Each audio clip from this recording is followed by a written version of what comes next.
ஆட்சியிலும் பங்கு, அதிகாரத்திலும் பங்கு என விசிக தலைவர் திருமாவளவன் பேசியுள்ளார்.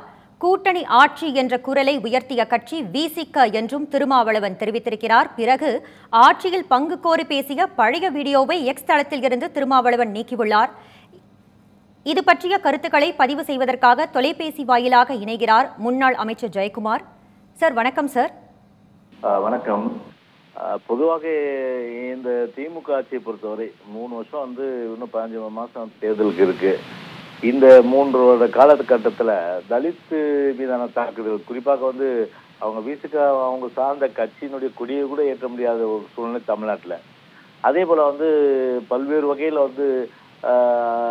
நம்முடைய தலித் இன மக்கள் கொடுமைக்குள்ளாக்கப்படுகின்ற ஒரு நிலையில அது எப்படி ஒரு விசிகாவுடைய தலைவர் அந்த கூட்டணியிலிருந்து பொறுத்திருக்க முடியும்?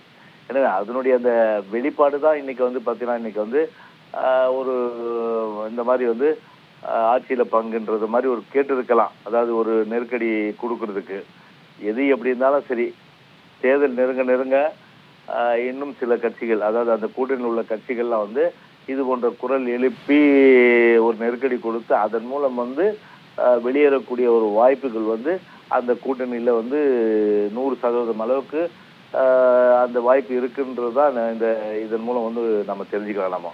அதனால இது பார்ப்போம், லெட்ஸ் வெயிட் அண்ட் சி. இன்னும் யாரெல்லாம் கொடி பிடிக்கிறாங்கன்றத.